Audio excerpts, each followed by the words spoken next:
Hello, and welcome to the Power Your Advice podcast.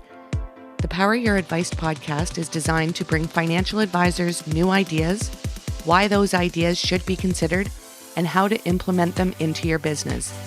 This podcast is brought to you by Advisorpedia, the best place for advisors to grow their minds and businesses. And now, please join your host, Doug Heikkinen.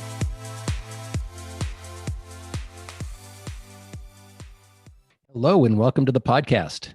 Our guest today is Joseph Michelli, and I couldn't be more excited. Joseph is an expert on customer experience and a best-selling author of several books on the topic.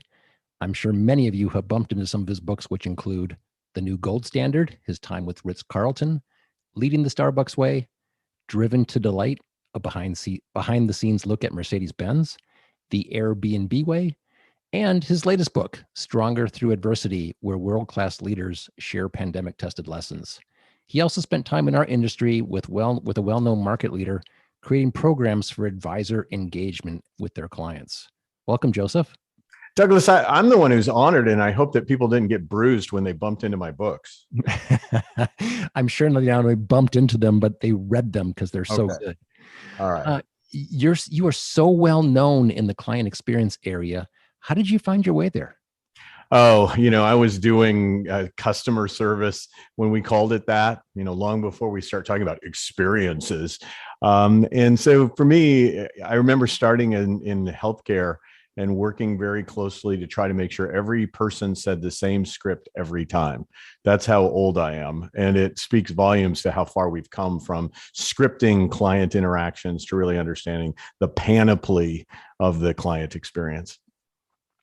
So how do you find client experience today?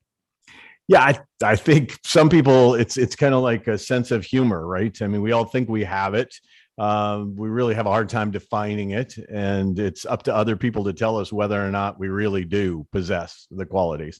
For me, it can either get so broad that it means nothing, or it can get so narrow that you're talking about just clicks on a website. So I try to find a happy medium that talks about being in the perception business. So for me, a client experience is driving the perceptions of your clients to some desired business outcome. For the advisor community, it's retaining high network clients. It's being able to engage clients so that there's regular conversations that keep them actively participating in the success of their portfolios. It's the ability to keep a client not only through their lifetime, but intergenerational clients.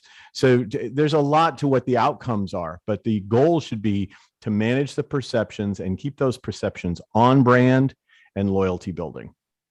So why should advisors make this important in their practices with so much to do? Because in all due respect, there is so much competition out there to convince me that I can have outcomes generated just from technology. No need for humans at all involved to drive outcomes. If I am going to opt in for humans, I need to know that humans are going to derive some unique value proposition that a technology platform can't do. And what is that value proposition? And that is what the client experience is. It's the definition of the human side of the value equation. And it's going to be reflected in your processes and your technologies, don't get me wrong. But ultimately, when push comes to shove, what are people going to say about you when you're not around? Because that is the definition of brand, and branded customer experiences or client experiences deliver on your brand promise. Are there practices, rituals, advisors should implement to enhance their clients' experience?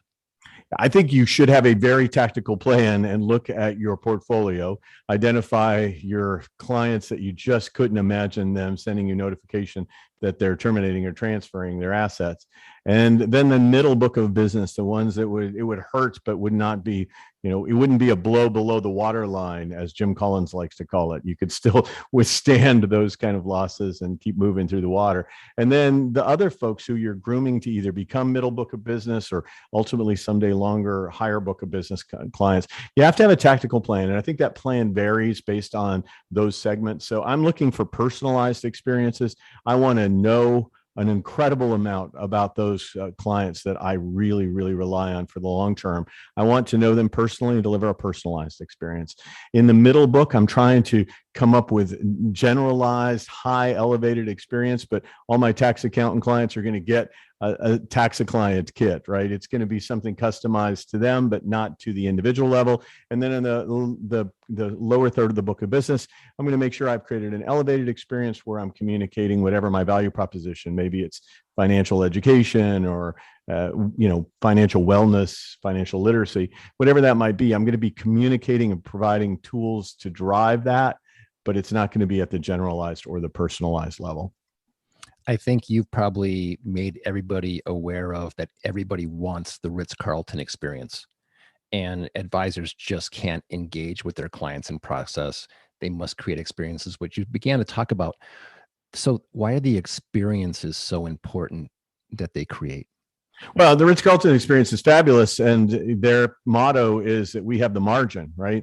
Like we can move heaven and earth because we can charge for heaven and earth costs, heaven and earth moving costs. I think for clients, we don't have the bandwidth to provide that to every single client every time at that scale. So we need to triage.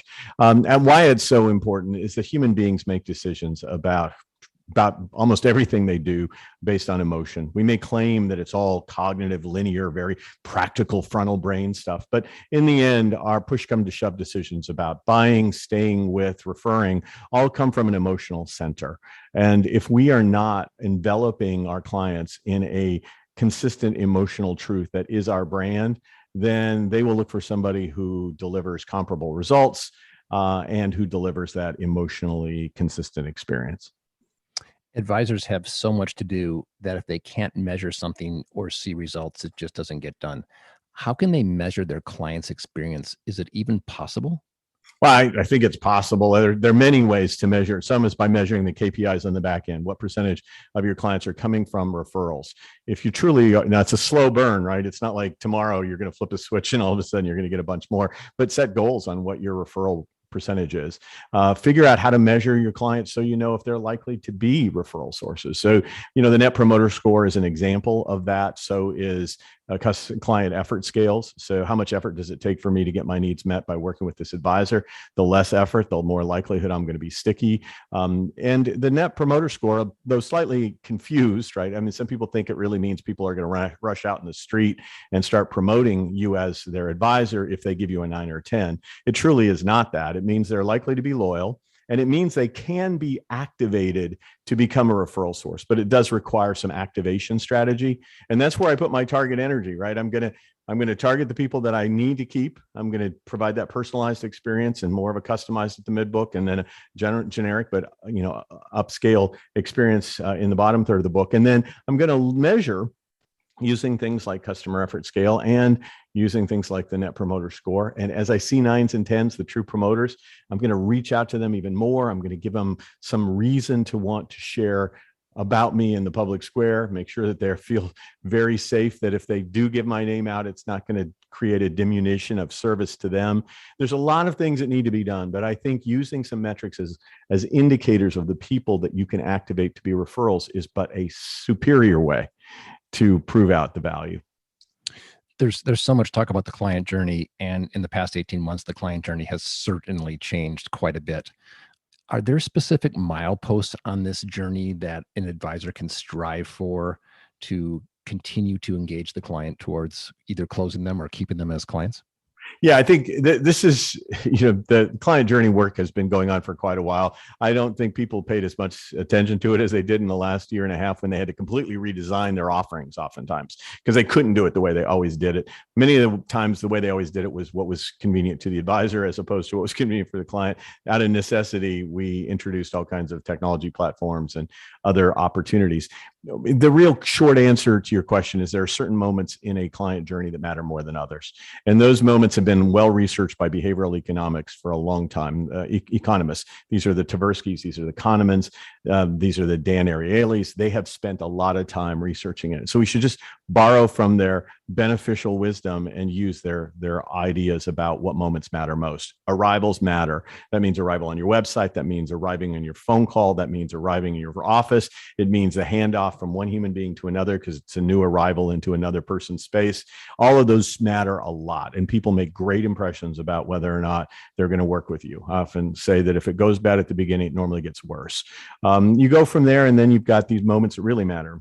These are moments where I am transitioning from one state of being to another. You made the sales pitch, and now you're delivering the first round of service. I've just made that transition.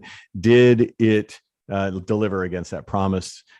Exits matter. Moments where I'm leaving the relationship. I'm walking out of your office.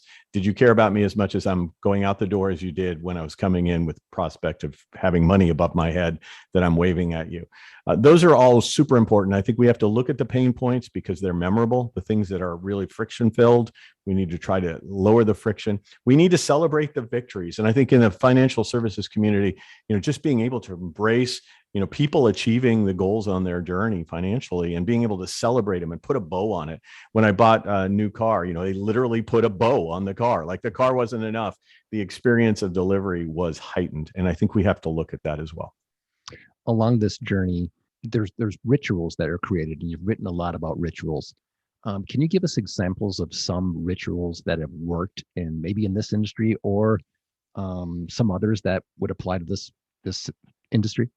Well, I think that you already referenced the Ritz-Carlton, so I'll bring that one in there. Probably the most ritualized of anything. I think Ritz-Carlton culture is short for Ritz-Carlton cult, or an expansion of the concept of a Ritz-Carlton cult. The cult is kept alive by communication rituals and daily lineup. And daily lineup is a 10-minute discussion of our service values and what we want guests to feel every single time. Those conversations aren't about the operational mechanics of getting things done on a day-to-day. It's the bigger aspirational components of making the human connection that delivers the desired and branded client experience that is Ritz-Carlton. I've seen advisor communities do the same thing. They have office huddles in the morning. They tell wow stories, how they have delivered experiences that are in keeping with the brand. They talk about opportunities to move the needle even further. They share their values about creating raving fans for life or whatever their value structure is. And they just remind people every day, this is the business we're in. The financial scorecard notwithstanding, we are here to elevate lives. We are here to engage human beings and serve them and earn and support their trust so they can live the best life.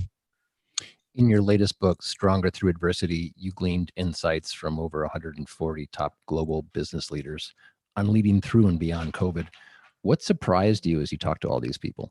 First, that they had time to talk to me, right? I mean, there's a certain image I have of people just slumped over their desks, fretting, overeating, just trying to figure out how to manage all this. But in point of fact, people open themselves up, I think, to have conversations. And so the book is 140 plus conversations with global leaders from companies like Marriott and Microsoft and Google and a variety of financial service providers, investment companies as well. The thing about it for me was they were so open. They almost needed to share. I think leaders need to share. We need to process what we've just been through and what we're going through. We need to look for some insights so we can develop agility and learn from our really, I think, a lot of trial and error efforts to respond to something that none of us ever had to respond to before and hope to never have to respond to again once we get through this, whatever getting through this means. You, like I mentioned, you've written so many books and they're all your children. Is there a favorite that you have that you've written? Well, my daughter thinks my son is my favorite. My son thinks my daughter's my favorite. So I assume each book thinks the other is favored. Truly, I think the Ritz-Carlton book is one that fits very nicely for financial advisors. I think because it really does speak to a culture that tries to elevate human experiences. And many of the investors you're talking with, their competitive landscape for service experience are places like the Ritz-Carlton. I wrote a book about Mercedes that I'm pretty fond of because, again, this is a brand that was very tactically and technically solid on the engineering side of things, the product engineering. Their experiences did not live up to their product. And they went through a very rigorous transformation process, did the listening, did the using of the NPS and some of the other things that we've talked about in this interview. They've done a lot of those things and flipped their brand around, always competitive now, 1, 2, or 3. for J.D. Power's customer satisfaction. In the old days, they were in the number 22 spot, which when you claim to be best or nothing really means you're nothing. So they're right up in the top echelon in their delivery of human experiences in automotive. When you get a new project like this, what's the process and what drives the process? Would you say it's curiosity? Oh, yeah. I mean, the last book, Stronger Through Adversity, was born of necessity. I was about to write a book about Godiva. This is the 95th anniversary for Godiva chocolate. We were planned in 2020 to be working on that book. I'd consulted for them before.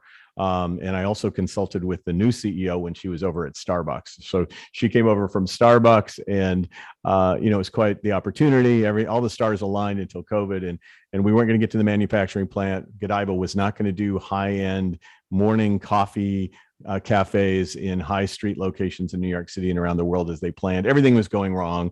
And so I had to pivot, and I went with my clients. So my clients had me on all these task forces to figure out how do they keep their clients. And as I said on those task forces, it was nothing but human curiosity that said, how are these leaders approaching this? What can we learn from this? This is a crucible and test for all of our integrity and our learning and our ability to deliver great internal and external client experiences. And so for me, it was nothing but curiosity. And that seems to be the driver. I work with companies that give me a chance to tell their story, and I choose a subset of them to expand on in the form of a book. So is the Godiva book next?